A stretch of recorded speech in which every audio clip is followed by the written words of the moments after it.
lanean harrapatu nauzu eta. Bueno, lehenik eta behin bai, aipatu nahiko nizueke, pixkat justu ibili garela, ze justu aurrekontua negoziatzen edo adosten ibili garelako, esan genizuen duela 2 aste egin genuen tokiko gobernu batzorde osteko prentsaurrekoan, geure asmoa zela aurrekontua onartzeko bide lagun gehiago eukitzea, udal gobernuak badauka egun nahikoa gehiengo aurrekontu hori onartzeko, baina uste dut beharrezkoa zaigula ere, gainontzeko udal batza osatzen duten alderdi politikoekin elkarrizketa naturalak eta sanoak eukitzera, eta argi eta garbi hitz egitera aurrekontuak dauzkan numeroi buruz. Eta horixe da gaurko egunean egin deguna, udalbatza osatzen duten gainontzeko 3 talde politikoekin, EH Bildu, Talde Popularra eta Elkarrekin Podemos udal taldearekin, eta hau egin dugu besteak beste, aurrekontua erraminta oso importantea dalako, zertarako, jakina, herritarrei zerbitzuak eskintzeko, baino baita ere, hiria eraldatzeko, eta sinisten dudalako, eta sinisten dugulako, aliantzak ezinbestekoak zaizkigula, indartsuago eta eraginkorrago izateko, horrek egonkortasuna ematen diola hiriari eta baita ere hiri proiektuei, baita ere akordio zabalak lortzea badelako geure egitekoa, azkenean hau politika da, eta tokatzen zaigu, honetan sinisten badugu bide lagun gehiago topatzea, eta azkenik badaudelako ere, ideia onak gainontzeko talden aurrekontuetan edo proposamenetan, eta uste dut hiriarentzat ona dela, dena guztiontzat ona dela, eta igual du nondik datorren, eta hori jasotza importantea zaigula. Eta egia da osoko zuzenketak dauzkatela, 3 talde politikoek, baina hori niretzako ez da muga izango. Uste dute bukaera arte saiatu behar garela, saiatu behar garela, esfortzu egin behar dugula, eta ikusiko dugu egun hauetan noraino aiatzen garen, datorren asteko ostegunean izango dugulako eta aurrekontuak onartzeko udalbatza. Brevemente, como decía, hemos andado un poco larris, porque hemos estado justamente negociando, o al menos hablando sobre el presupuesto con el resto de los grupos municipales. Os comentamos hace 2 semanas que uno de nuestros objetivos iba a ser el intentar ampliar las mayorías o los consensos que tenemos en este ayuntamiento y que el presupuesto iba a ser la primera herramienta, o al menos el primer intento que íbamos a poner sobre la mesa, instrumento importante para seguir ofreciendo servicios a la ciudadanía donostiarra y también para transformar la ciudad, como no. ¿Por qué? Porque las alianzas son importantes, nos hacen más fuertes y más eficientes, nos dan estabilidad y creo que eso es bueno para este ayuntamiento y para esta ciudad. Porque hay que ampliar las mayorías, eso lo tengo muy claro. Estamos en políticas y cuantos más partidos en común a favor de una decisión y un proyecto, mucho mejor. Y porque hay ideas buenas también que creo que este gobierno municipal puede incorporar, independientemente de dónde vengan, si es bueno para la ciudad, es bueno para los donostiarras, es bueno para este ayuntamiento. Es cierto que los 3 grupos municipales que conforman el resto de la corporación, la oposición, tienen enmiendas a la totalidad, pero eso para mí no va a ser un impedimento para seguir negociando hasta el jueves que viene, que va a ser el día en el que vayamos a aprobar o a celebrar el pleno para aprobar el presupuesto del año 2026, que os recuerdo que va a ser el primer presupuesto que va a ser aprobado antes del 1 de enero, que creo que eso también es importante, eso es meter ritmo. Y otra de las novedades que os quería comentar, porque así lo prometimos o así lo dijimos la semana pasada, hablábamos del paseo de Ondarreta, del paseo Iruchulo, en el que había habido un percance, había sido destruido, había tenido distintos daños, había sufrido daños, y dijimos que a situaciones urgentes, con las que nos reclamaban cierta urgencia y agilidad, íbamos a responder también con agilidad, y así ha sido. Este mismo martes he llevado a la Junta de Gobierno local por un procedimiento de urgencia el aprobar que se vaya a reparar el paseo Iruchulo de la playa de Ondarreta y que esté preparado para antes de verano, para que las y los donostiarras podamos seguir disfrutando de este paseo de forma diaria como lo solíamos hacer hasta ahora. Dijimos que era urgente y dijimos también que íbamos a actuar con agilidad y en una semana hemos conseguido dar una respuesta concreta a un problema concreto. Y creo que eso también es de felicitarnos, al menos de estar contentos de que en este caso la gestión ha ido acompañada de las palabras y los compromisos que adquirimos. Esan bezala, aurreko astean aipatu genizuen, premiazko egoera geneukala Ondarretan, Iruchulo pasealekuan, Eta premiazko egoerai modu berezian erantzun behar geniela. Konpromiso hori hartu genuen, hiriko gobernutik, halaxe adierazi bai genuen, eta aste honetan zehar, gogor egon gara lanean, edo behintzat harin, helburu hori lortzeko. Eta justu gaur, tokiko gobernu batzordean gai zerrendatik kanpo eraman dut gaia, eta Ondarretako paseoleku hori konpontzeko aukera izango dugu, halaxe onartu dugu, 2,5 milioi kostua izango du, gainera, lanketa horrek, eta uda baino lehen prest egongo da, donostiar guztiok berriz ere, paseo tramuska horretaz gozatu dezagun. Orduan hori izan da gaur onartu duguna. Eta orain, ondo baderitzuzue bi gauza berexi horiek aipatu eta gero, tokiko gobernuak, gobernu batzarrak eman digunari buruz, bizpairu apunte dotai emango dizkizuet, eta gero ja, beti bezala, ohikoak diren galderak erantzuteko prest.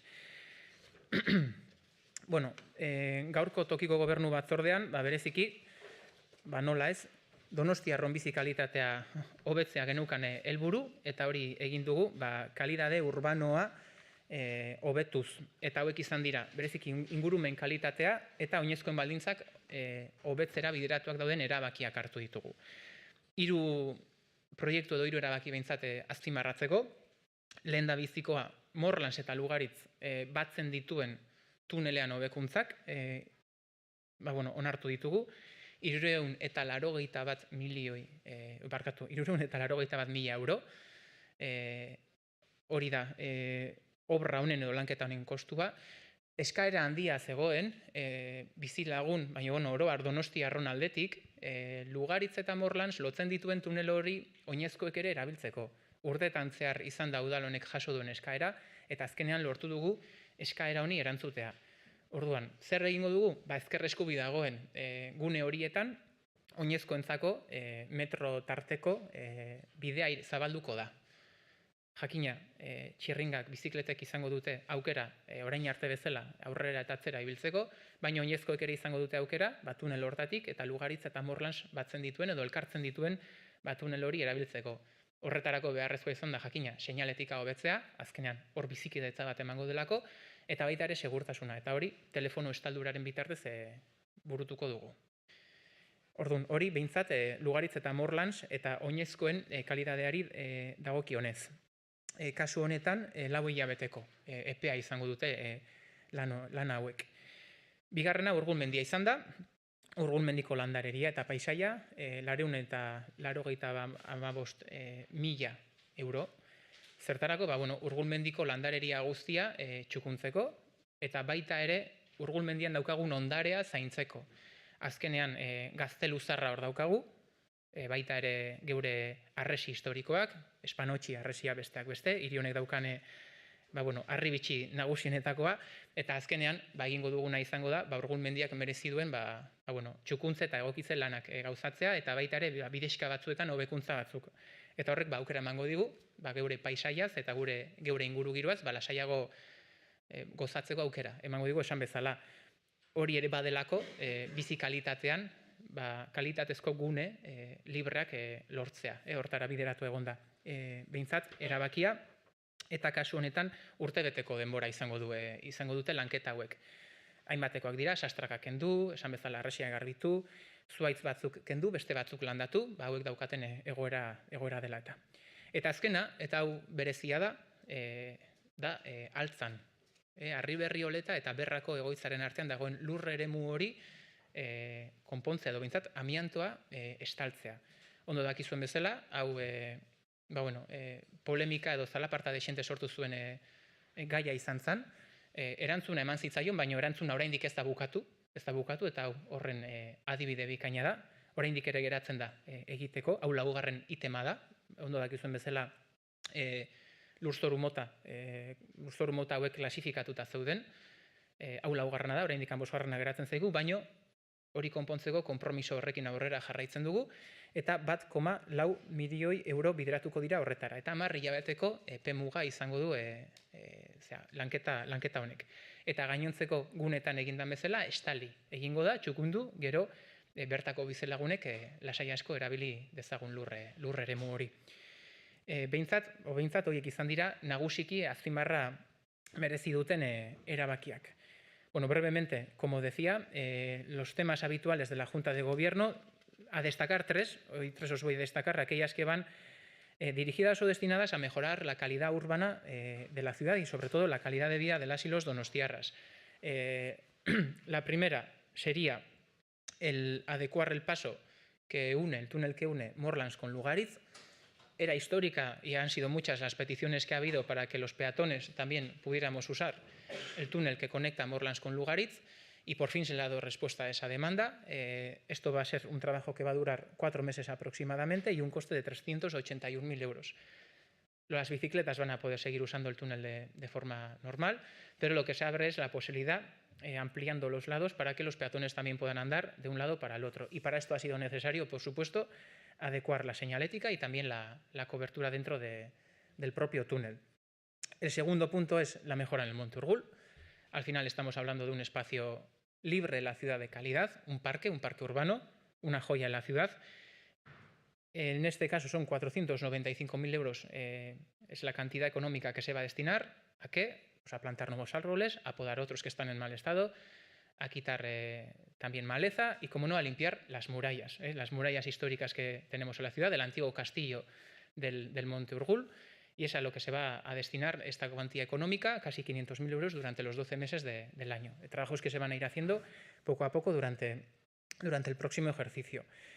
Y la última, y esta es de gran importancia, son 1,4 millones de euros destinados para recuperar suelos contaminados por amianto en Alza.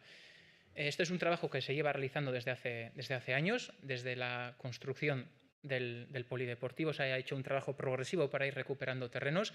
Este es el ítem 4. Recordaréis que los suelos fueron clasificados de distinta manera y se ha ido actuando en cada uno de ellos de forma progresiva.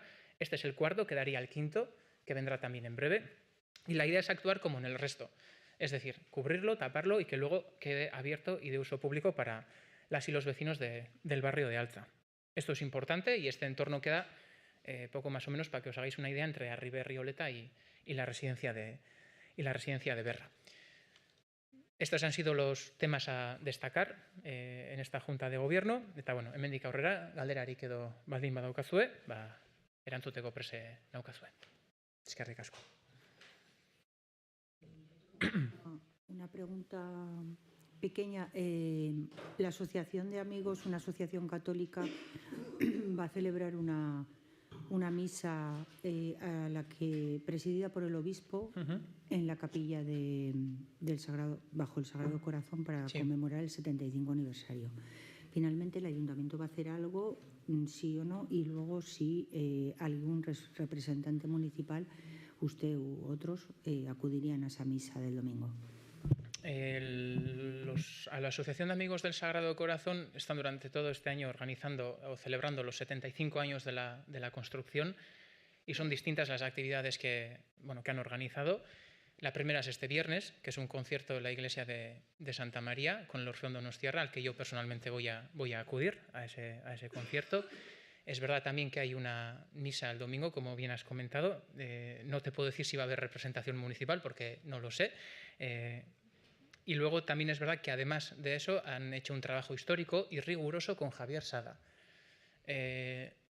La Asociación de Amigos del Sagrado Corazón, sobre todo, lo que quería era poner rigor, porque ha habido un debate en esta ciudad, creo que todos somos conscientes de ello, sobre el origen, la motivación, la construcción y la financiación de la figura del símbolo del Sagrado Corazón.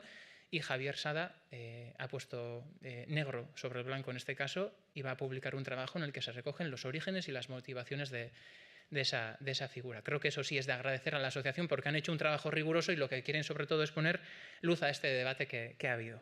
Entonces, bueno, en principio mi asistencia te la puedo adelantar para el viernes, para el concierto del Orfeón. Todavía el fin de semana no lo tengo planificado, pero bueno, no tengo ningún problema en que a un representante municipal vaya a... No, porque estoy en otras actividades deportivas que no voy a decir por si acaso, porque no sé si las voy a cumplir o no, pero el domingo tengo otra agenda. Sí.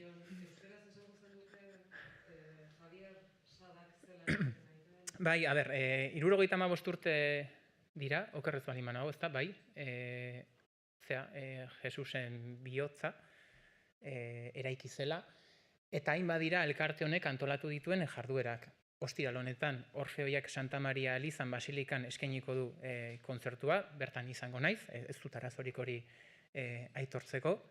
Gainera, bere garaian ere Orfeoiko abeslari izan nintzen, eta poza berezi ematen ditu horrelako kontzertutara joatea. Bestalde esan bezala, igandean ere meza bat egongo da, jundadila nahi duna, jakina, nik uste bakoitza nagusi garela adinez eta libre, edozein ekitaldira juteko, eta egia da bestalde badoagoela beste jarduera bat, eta uste dut garrantzitsua dela, eta honi azpimarra berezia egingo nioke. Segonda, eztabaida bat, edo zalaparta bat, estaltua, eskultura edo figura edo simbolo honen inguruan, egonda, urte honetan zehar bizi izan duguna, gainera udalbatza honetan, eta elkarte honek bereziki nahi izan duena, izan da, zorroztasuna eta zehaztasuna jartzea, honen inguruan, honen baitan. Eta Javier Sadari eskatu zion lanketa bat, lanketa historiko bat, lanketa zehatz bat, figura honek izan zuen motivazioa, eraikuntza, finantziazioa, eta adierazten duen horren guztiaren berri emateko. Eta hori aurten plazaratuko duten lan batean aztertzeko aukera izango dugu. Eta hori uste dut badela behintzat, zalaparta eta debate honen artean behintzat, argitasun eta zorroztasune puntu bat jartzea. Eta uste dut danak interes handiz irakurriko dugune lana izango dela gainera.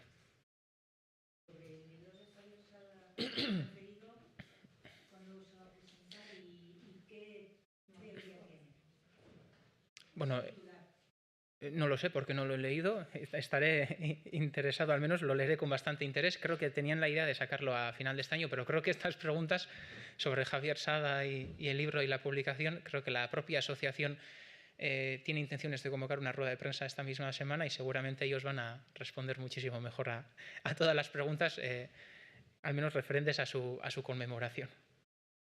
¿Qué te parece la iniciativa que se registró el viernes para el derribo del Sagrado Corazón? Entonces? A ver, este debate lo tuvimos justamente este año en este ayuntamiento y el Pleno Municipal habló.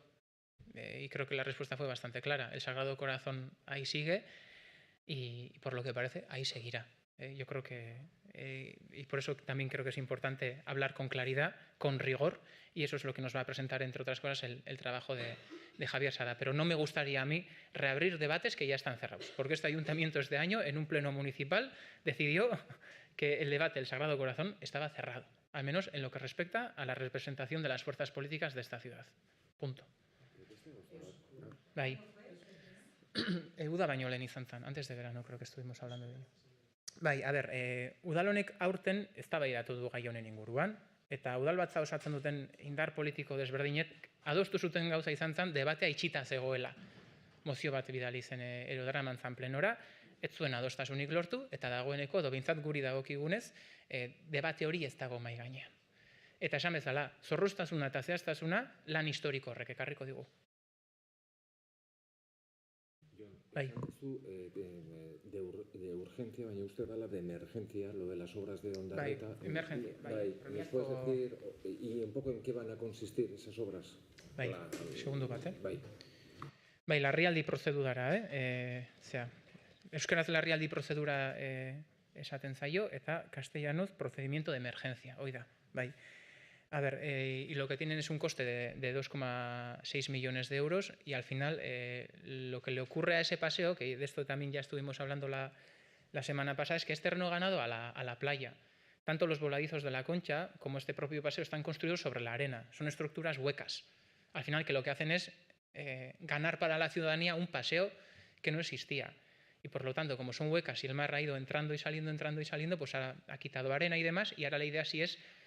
Se analiza en ese proyecto la posibilidad de rellenarlo para que esto no vaya a ocurrir.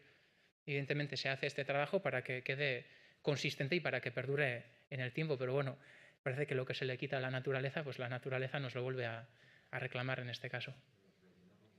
Con hormigón en todo caso. Bye. Eso en el propio proyecto es una de las alternativas que probablemente es la que se vaya a desarrollar. Bai. Eta euskaraz da, esan bezala, irutxulo paseo lekunek, ze alaxe deitzen da Ondarretako lehenengo lerroko paseo hori, Kontxako boladizoa bezala hondartzari irabazitako eremua da. Hau da, utxune baten gainean daude eraikita, eta azkenean naturak eskatu egin digu berea zen eremu bat.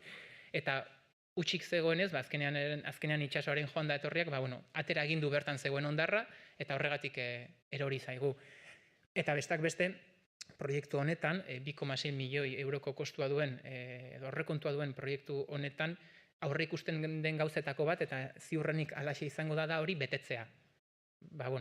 Material sendoagoa izan dezan, eta behintzat denboran zehar gehiago iraun dezan. Hori da helburua.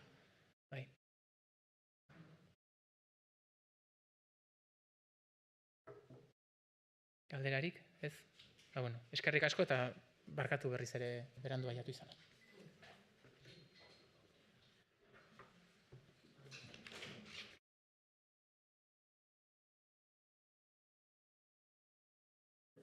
Esto de